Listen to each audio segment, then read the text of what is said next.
With enough votes to keep the government open, at least temporarily, the stage is set for the president and a pen and signing a $1.5 trillion tax cut into law. Democrats already placing their 2018 bets that you won't like it with this new ad. The Republican tax scheme gives huge breaks to corporations. Will the Democrats' strategy backfire? We'll ask Steyerwalt. Plus, Nikki Haley may end up as our first female president. Was Nikki Haley's tough talk at the UN the right move? We'll ask General Keane. And that sounds to me like possible collusion. Senator Rand Paul explains his extraordinary claim about the Obama administration and the FBI.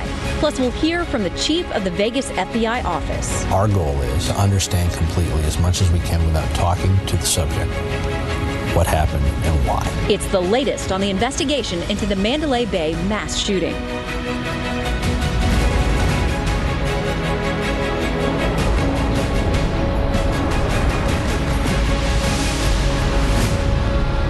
Hello and welcome to Fox News at Night. I'm Shannon Bream in Washington.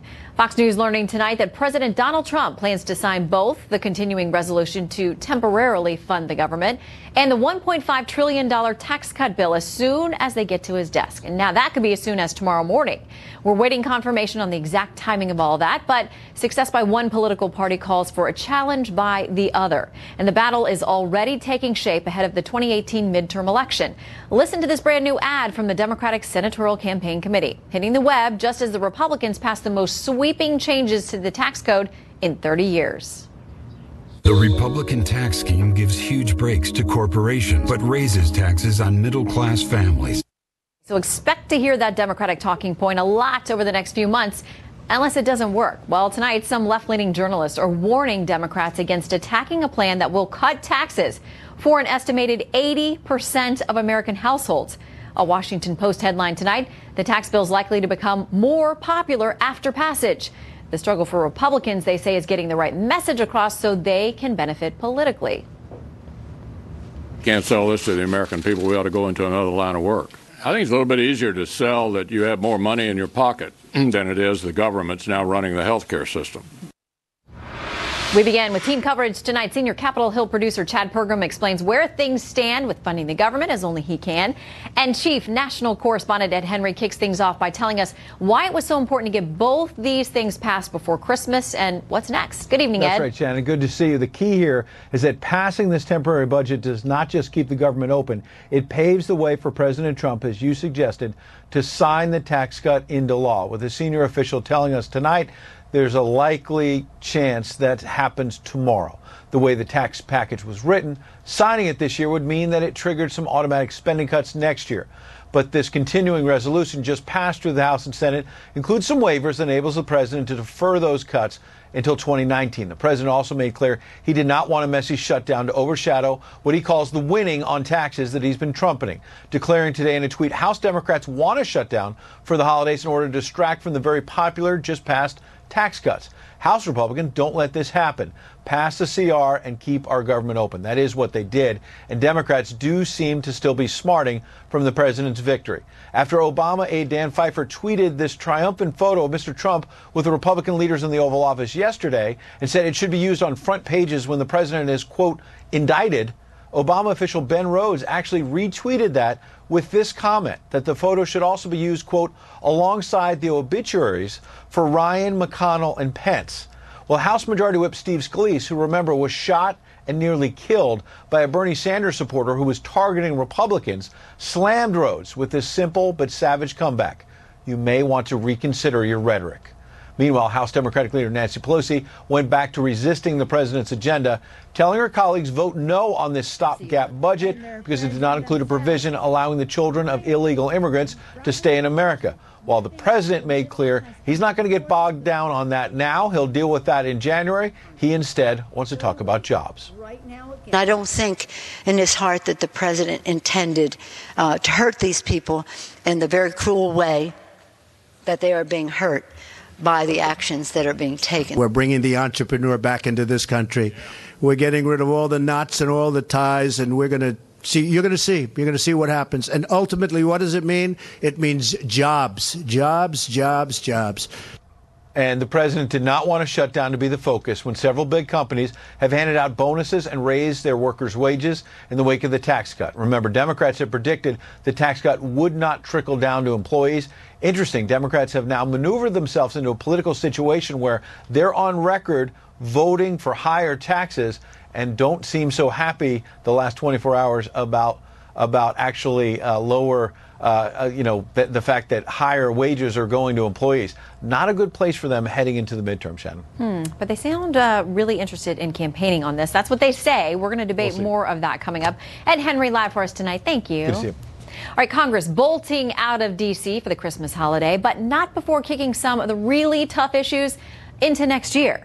Chad Pergram has the breakdown from Capitol Hill for us tonight. All right, Chad, let's start this off by saying, how did they get things wrapped up so quickly? Well, this was a big punt. That's the bottom line. January is now the new December. December was supposed to be this big month here on Capitol Hill. They certainly passed tax reform, but they had all these other big things to do, possibly dealing with DACA, addressing this domestic surveillance program, FISA, and keeping the government open, maybe some extra money for the military. That didn't happen. They just did the minimum. They kept the government open and sent everybody home. Christmas won here in Washington. You know, it's often said that this decision was made by the most powerful people in Washington. Not the members of Congress, but their spouses. It was the spouses who wanted their friends and family home to do all those honeydew projects, trim the tree, finish Christmas shopping. They did that, and so that means that it will be a very busy January. They weren't sure that they were going to be able to fund the government. There was a very testy House Republican conference meeting last night here at the Capitol. Just a few minutes after the big celebration at the White House on tax reform, there was one senior official who said to me, "I'm surprised that we got this done." So what they have done is they have done the minimum. They have funded the government through January 19th. They've temporarily renewed this domestic surveillance program, which is very controversial, FISA 702, and that's it for now, Shannon. We love that video and the fact that everybody in D.C. refers to that as the jailbreak as we watch everybody run out and run to their waiting cars. And it's also and the set of jet fuel. Yes. They pump exactly. Jet fuel through the building here, supposedly, and that gets people all ginned up to want to run to the airport when we have these big congressional recesses. Yeah, but as they run, now you've talked about, they kicked a lot of things into January. So when they come back, there's some really serious stuff and another tight deadline. Right. They didn't work out a long-term deal on funding the government. They didn't work out a long-term deal on funding the military. They haven't addressed DACA. They have to figure these things out. And this is why John Cornyn, the Republican whip in the Senate, said to me just a couple of hours ago that this is maddening. He said, you know, it's like Groundhog Day. We do this over and over again. We have to go home and recharge our batteries. And when they come back in January, Shannon, the matrix in the Senate is going to be a little bit different. Remember, it's going to be 51 Republicans and 49 Democrats. Two new senators coming in, Tina Smith of Minnesota, succeeding Al Franken, who is retiring, and also Doug Jones, the Democrat from Alabama. Right, you are. All right, Chad, thank you so much for your round-the-clock coverage on Capitol Hill. We appreciate it. Anytime, Shannon. All right, with the government funding battle temporarily delayed, the Democrats are now taking aim at the $1.5 trillion tax cut, hoping it will be a political loser for the GOP. But as we mentioned, even some left-wing commentators are worried that the Democrats' harsh criticism may backfire. Dave Weigel from the Washington Post writing, quote, Democrats routed but united against the tax bill plan to make it the centerpiece of a midterm campaign, one that may play out in a growing economy where the worst predictions about the tax cuts fall flat. Joining me now to discuss Fox News politics editor and editor of the Halftime Report, Chris Steigerwald. Great to see you. I'm glad to see Chad back out of the three-piece suit. I think he can. We know that the crisis has passed. We're away from DEFCON 1. Exactly. We have backed down one threat level assessment, but he's still there on the Hill because it was a busy day. You never know. Right. They may do a do-over. Okay, so we're hearing from Democrats that they are thrilled to run on this bill, that even the Tax Policy Center, which leans to the left, have said 80% of people are getting a cut. 15% see nothing. 5%, they're going to have some increase, but it's mostly high earners in blue states with high property taxes. Okay, so with all that aside, the Dems say this is going to be a good thing for them to campaign on. Here's what House Minority Leader Nancy Pelosi says. So you know the particulars of the bill, that it takes us deeply into debt. It does not produce growth. It is not a simplification. It is not for the middle class. So this is a welcome debate that we have. They said this is going to be a big campaign issue for them. We welcome that. We welcome. I feel like I'm living in two different universes, because how can these two things be true? At least in the immediate future, we know there are issues 10 years down the road with these tax cuts and everything. But right now, what she's saying and what independent assessors are saying are two very different things. Don't you? One of the most charming things about Washington is the only people who ever care about the deficit are the people who aren't in power. Right. They complain bitterly about deficit spending, and then as soon as they get in power, they say, no, this is a good deficit. This is a different kind. We really love, this is a delicious deficit. Look, campaigns are about more than one thing, and even within a single topic, you're talking to multiple audiences. So yes, for suburbanites, Republicans are going to be on a good ground. They're going to say, hey, look, guys, we cut taxes, we cut your employer's taxes, jobs have improved, things are going up. The place where Democrats can take their message, this message about income inequality, they can take it to the surprising places where Donald Trump did well in 2016. They can go to places like where I grew up. They can go to places in the upper Midwest. They can go to Appalachia and say, here's what happened. You voted for Donald Trump and the Republicans because they were going to drain the swamp and stick it to the man, but they are the man. And they helped out Wall Street and they helped out big business, and they didn't help you out. Because you and I both know that in most of the communities that have been left behind in the last 30 years, there ain't no tax cut that is going to make them do better. That's not what, there's no panacea, and certainly tax cuts aren't probably going to do that for them. So this is a message that you can take to those folks. But yeah, you can't take it to people in the suburbs who are going to say, this is great. It's an extra $3 grand. Well, and that's the thing is, you know, the speaker keeps saying, look, just as soon as February, it's going to start showing up in your deductions and withholding out of your paycheck. So they feel confident that this is going to be something they do want to campaign on. I thought this was interesting, though. Richard Rubin, Wall Street Journal, points out, he says this is the gap. This is what he points to. In 2018, 80% of households will get tax cuts. But in our poll, Wall Street Journal poll, 17% of people think they're getting tax cuts. The Democrats always seem to win the messaging game. Or the Republicans lose it. Either way, yeah. And which either way matters in the midterms. And either way matters a great deal. And let me connect these two dots. So you have shameful governance. The people of the United States take or have borrowed in their name $4.5 trillion or something every year. The inability of this government to deal with all of the basic things. Spending. Just to basically budget. Things that everybody can agree on, and then you have pressing issues about health insurance, you have pressing issues about immigration, pressing issues about national daggone security. And they're applauding themselves because they made it out before Christmas to kick the can another month. I promise you this, whatever they do about tax, or however people receive the taxes, and I think that generally speaking it will be a net positive for Republicans, if they look like nincompoops who cannot run the basic function of the government, if they're continuing to stagger from crisis to crisis, voters are going to hold that against them strongly. Yeah, because they feel that every time we get to one of these cliffs, they're very aware that we're sitting here talking about it. Why can't people manage as we do our household finances? Right. Why are they like drunken sailors, no matter which party? And that's what they, wandering around D.C. And they get paid to do it. They get paid to do it. These are the only people who would possibly think of holding a press conference and congratulating themselves for barely making the bare minimum. So they need to do better if they want more trust. I love the word nincompoops, by the way. It is underutilized. And I thank you for bringing it. Yes. Bringing in that back. We're going to start the hashtag nincompoops. Great to see you, Chris. You bet. Thank you. All right. United Nations Ambassador Nikki Haley made it perfectly clear today. Countries voting for a UN resolution condemning the U.S. recognition of Jerusalem as Israel's capital will pay a price. General Jack Keane next on what that price might be. And Senator Rand Paul tweets, the Obama administration may have done something worse than Watergate. We spoke to Senator Paul about that tweet, his comments straight ahead. And the sex harassment scandal reaches a crescendo. We have the disturbing details on the latest allegations. Plus, a rare interview with the lead FBI investigator in the Las Vegas shooting. What in the world happened? Stick around with what he has to say. It is the kind of tough talk that makes doves shudder and hawks applaud. Our ambassador to the United Nations, Nikki Haley, blasting nations who voted against President Trump's decision to recognize Jerusalem as Israel's capital. Haley warning there will be a price to pay for standing in the way of American policy. We will remember it when we are called upon to once again make the world's largest contribution to the United Nations.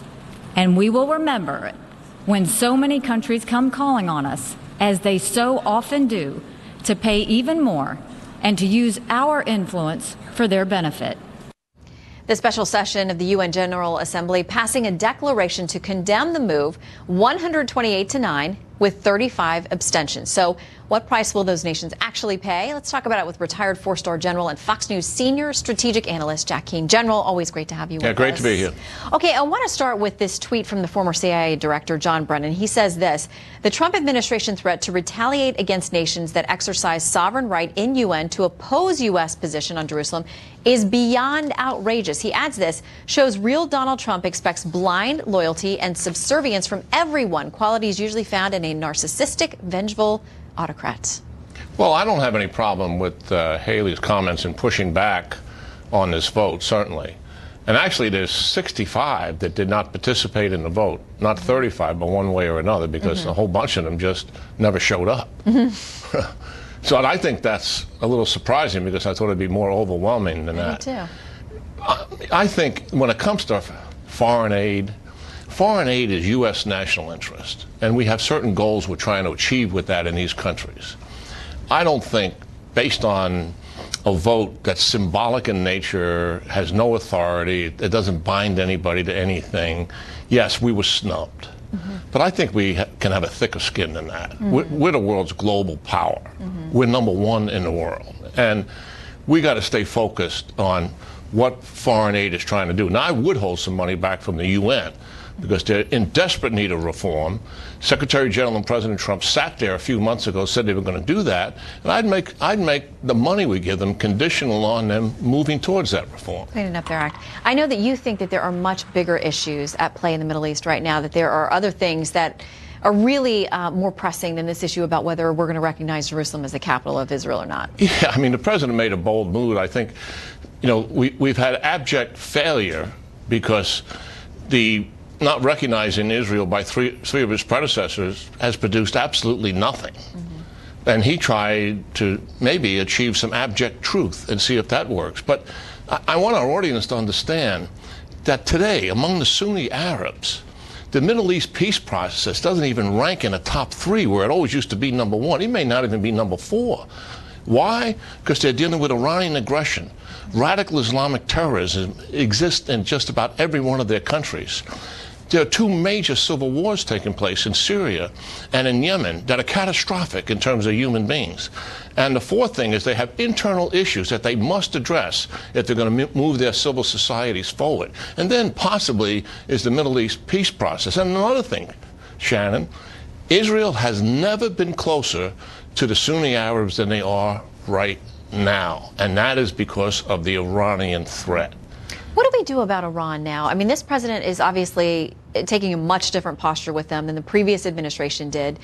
There's this certification issue coming up in January with respect to the nuclear deal. He's been pretty tough on that. His rhetoric has been much different with Iran than it was during the Obama administration. So where do we go to actually make progress on those fronts? Well, first of all, I totally agree with the comprehensive review and the conclusion that the administration has drawn that Iran is absolutely the #1 strategic threat in the region to our national interest and those of our allies. But I don't see us doing anything about what Iran is doing. In other words, they already own Lebanon, but they're taking complete control of Syria, and we've done nothing to contain that control. They have now established a land bridge that we forecasted would happen from Iran through Iraq into Syria to Lebanon. They're going to use Syria to encroach on Jordan and Israel.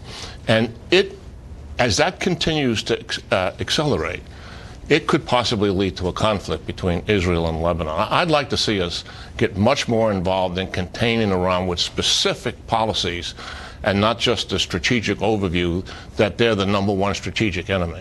Well, and President Trump talked a lot during the campaign about wanting to not get any more involved in certain conflicts and things that were going on over there. And that was very popular with a lot of people who voted for him because they didn't want to see more entanglements. But do you think it's going to take that to some extent to disrupt things like that land bridge? Well, certainly, I know they would have concern about major U.S. boots on the ground. I'm not suggesting anything like that. But I am talking about working with our Sunni Arabs who are very concerned about what's taking place, and as are the Israelis. The Israelis are already conducting strikes into southern Syria up against their border, where the Iranian proxies are encroaching on the Israeli border.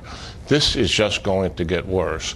But Iran is a major, major issue in the Middle East, and the United States is the indispensable ally to the Sunni Arabs in trying to contain it. Well, we have a vital role to play, and it is a difficult, delicate balance. Good to hear from folks like you with good counsel. Thank you, General. And Merry Christmas. And Merry Christmas. Good to see you. To you and to our viewers. Yeah, as well. All right, Scott Lloyd, who heads the Office of Refugee Resettlement at the Department of Health and Human Services, catching some heat for tonight for a memo that says abortion and rape are both forms of violence. Lloyd arguing that allowing abortions after cases of assault implies that it's possible to, quote, cure violence with more violence. Lloyd writing, quote, we ought to choose life to protect life rather than destroy it. Well, where in the world is New York Knicks Enes Kanter? Fortunately for him, he's not in Turkey, which wants him in jail. We're going to tell you why. And officials in Australia say that horrific car ramming attack was not terrorism, but they're also admitting the suspect was angry about the treatment of Muslims like himself. Details on that ahead. And, quote, worse than Watergate? Ellison Barber is here with highlights from her exclusive conversation with Senator Rand Paul. Keep it right here.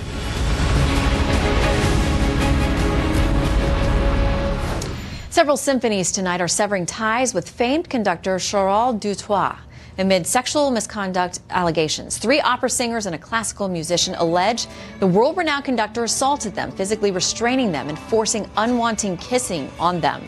The New York Philharmonic says Dutoit has withdrawn from concerts scheduled for next month. Both the San Francisco Symphony and the Boston Symphony Orchestra have cut ties with him as well.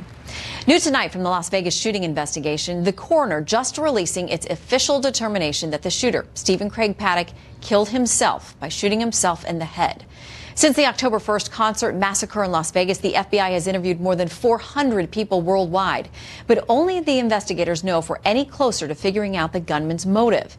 Special Agent in Charge Aaron Rouse doing a rare interview, and Trace Gallagher has that. He joins us now live. Trace? Shannon, the FBI says getting a report like this done in 1 year is, quote, light speed. But certainly for the victims and their families, it's an awfully long time to wait for answers. And when it comes to the ongoing and unanswered question of motive, why Stephen Paddock opened fire, killing 58, injuring more than 500 before turning the gun on himself, the FBI says it may never know. The special agent in charge of the investigation, Aaron Rouse, told the Las Vegas Review-Journal the FBI has interviewed more than 400 people worldwide who had some connection to Stephen Paddock. The feds are looking for information on everything from his history to his psychological and sociological makeup. The FBI has also brought in some 400 specialists to help catalog evidence. For example, the concert venue itself, where most of the victims were shot, took 14 days to document. It took another 13 days to document the gunman's hotel suite on the 32nd floor of the Mandalay Bay. On top of that, federal agents have followed 1,500 leads and collected 22,000 hours of videotape. So far, this is what the FBI can say for sure. Listen. To this date, there is no affiliation. To this date, there is no ideology that's been attributed, and to this date, there is no co-conspirators or other people that were involved with foreknowledge of this event. Does that mean we stop looking? No, I still have evidence being reviewed at the FBI laboratory, and as I mentioned, a lot of it. He went on to say the goal of the investigation is to be 100% accurate, and that takes time.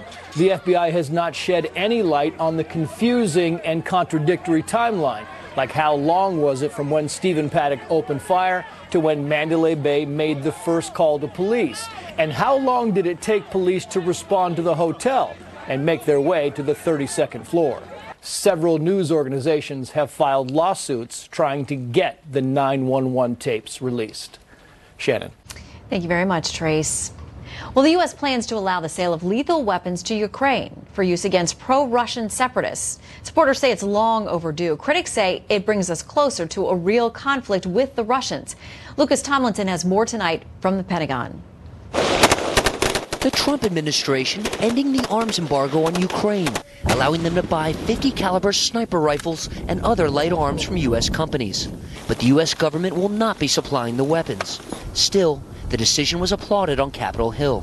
This president, at this time, with his national security team, is finally doing what people on both sides of the aisle have tried to get administrations to do. I mean, these weapons are to defend Ukraine against Russia's aggression. Russia hawk Senator Tom Cotton turned it up a notch, quote, "This is a break from failed Obama-era policies to make Russia pay a cost for its aggression.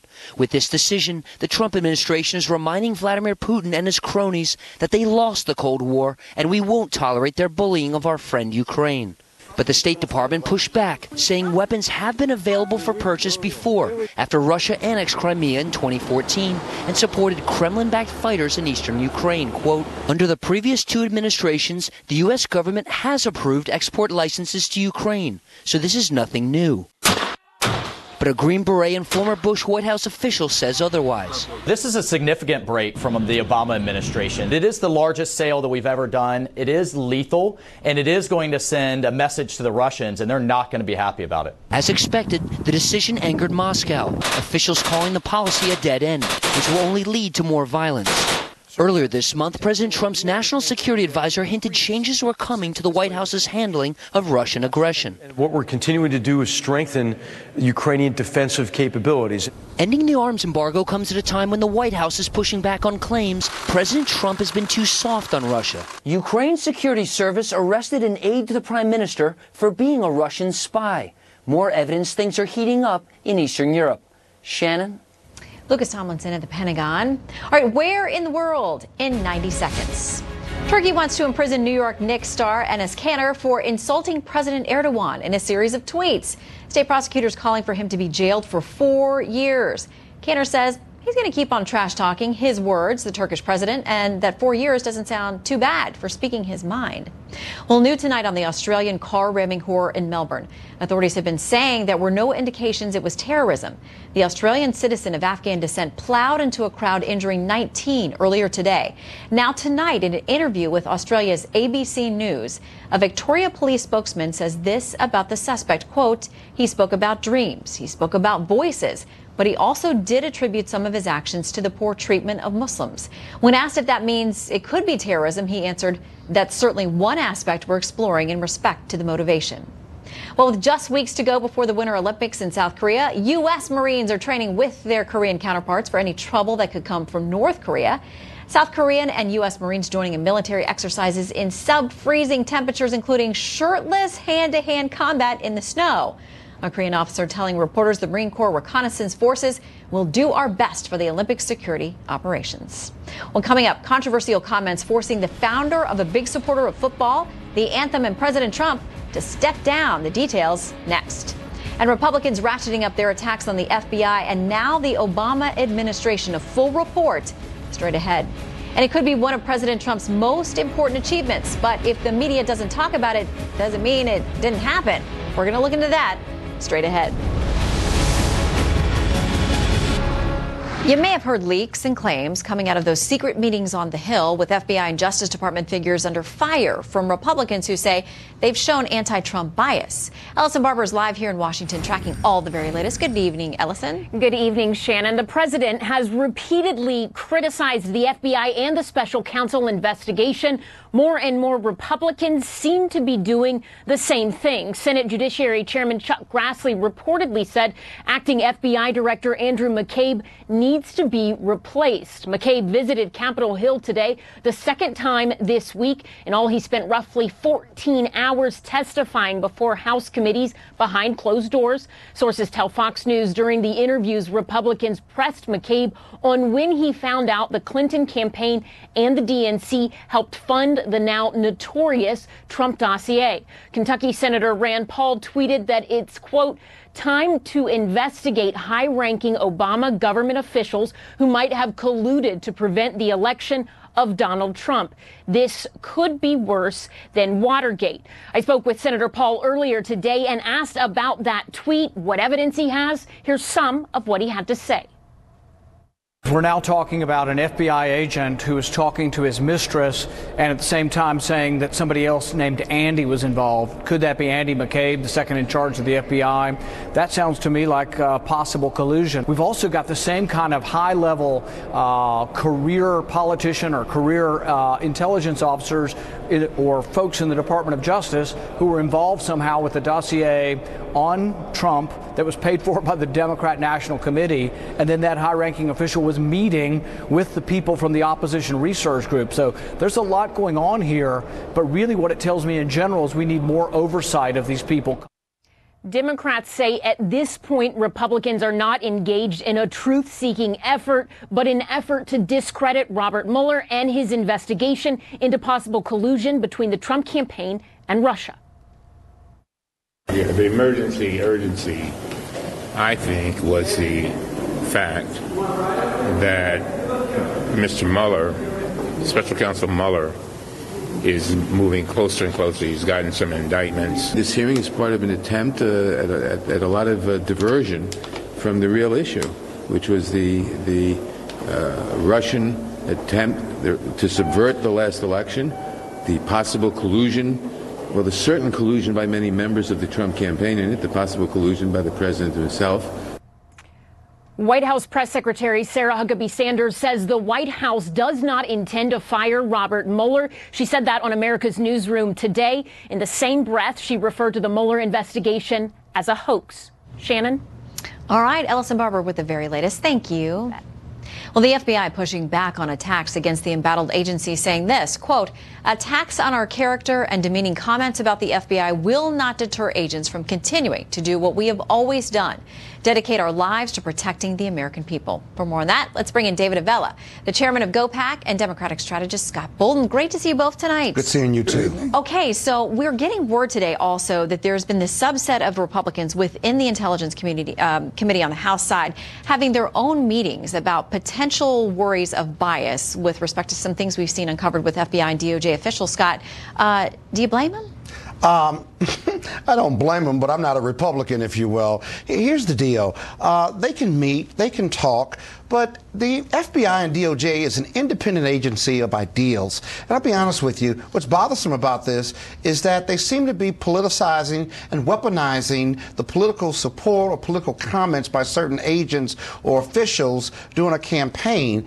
But there's a big leap from being politically biased. And if you want to investigate Hillary Clinton or Barack Obama for colluding to prevent Donald Trump from becoming the president, well, I got to tell you, during a presidential campaign, aren't we all colluding in support of or against the opponent that we don't want to win? I'm not talking about breaking the law. I'm talking about that, we'll do X, Y, and Z, what we can to advocate for our guy. That has no place in the FBI. In the Mueller investigation, Stroh's was wrong in his comments. He was terminated or he was removed from it. And this happens in investigations all the time. I'm a former prosecutor from New York. And so we've got to there's a bucket of political stuff that Republicans want to use as a possible bias. I don't think it rises there yet. And there's this other bucket of hardcore investigations that have many layers of review. And the ultimate decision on what happens to Donald Trump in the Mueller investigation is going to be up to Donald Mueller.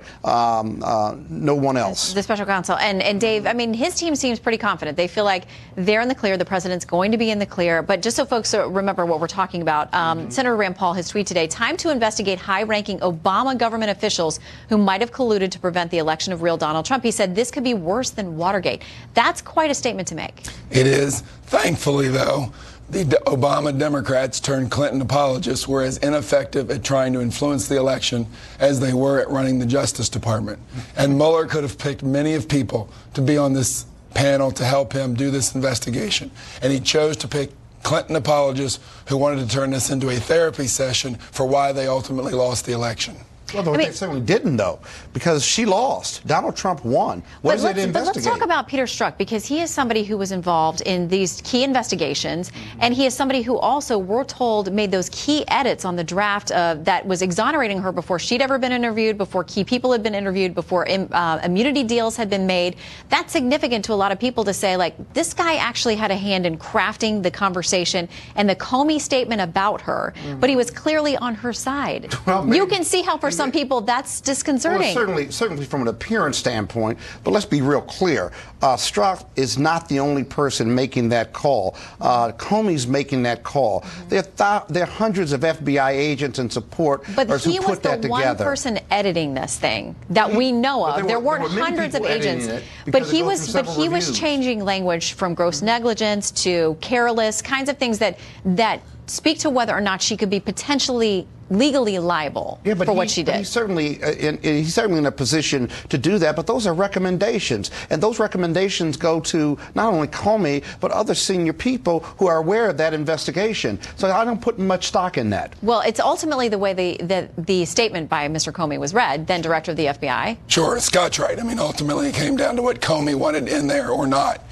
It is equally interesting, though, the same Democrats who are saying there shouldn't be an investigation of Hillary Clinton because of what she did years ago, that's in the past, are cheering the only indictments that have come in this investigation, which are things that have been done in the past by folks. It's the biggest double standard you see in justice. Well, Hillary Clinton's a private citizen. My goodness gracious, are we really going to spend time, money, and resources? I don't think Paul Manafort was a public citizen. If he got investigated when he was a campaign official, and this Hillary Clinton was when she was Secretary of State on her actions of what she did in office. She got investigated, and she was cleared. Well, we need to move on. Well, the Inspector General, to my understanding, has not yet fully moved on because he's got some questions about how this thing went down, too. We're not going to solve it tonight, but we do think, David, for playing hurt tonight with a few vocal cards strapped behind his back. David and Scott, great to see you both always. Thank you. Thanks for coming in. All right, Attorney General Jeff Sessions reportedly ordering Justice Department prosecutors to ask FBI agents about why they didn't seek charges in the Uranium One deal involving Hillary Clinton.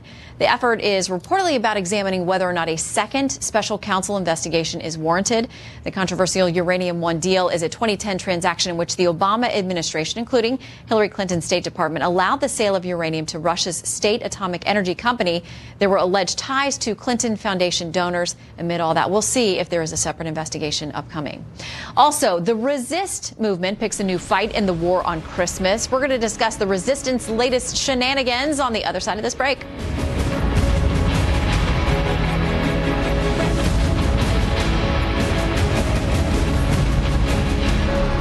The resistance movement against President Trump, never missing an opportunity to speak ill of him, has made some Christmas cards. One says, delightfully, all I want this year is President Trump impeached. Well, the Vice President for Business and Culture at the Media Research Center, Dan Gaynor, joins us now with his view on all this. Listen, I like it. It's a free country. You can say whatever you want there, but it's a little odd, I think, celebrating the birth of Christ with some of these cards and messages.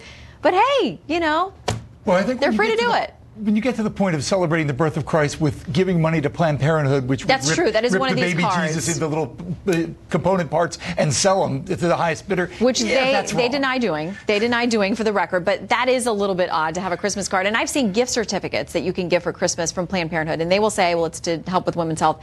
But yes, the implications around Christmas time, it's hard for a lot of people to square those. Okay, there are also these socks that are a suggested Christmas gift. They are Girls Against More Male Art. They have this description because it's not that we hate male art, it's just that we don't really need more of it. So apparently stop with the socks, stop with the male art. Yeah, which basically says, of course they hate male art, and they don't want it. If you don't want any more of something, you don't like it.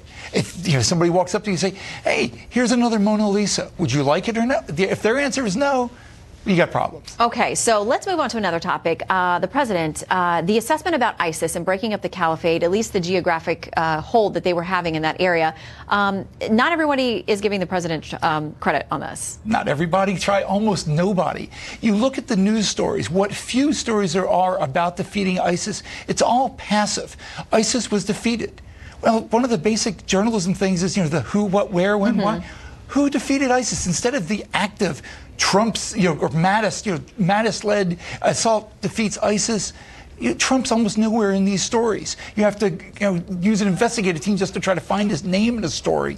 And it's like every other Trump accomplishment.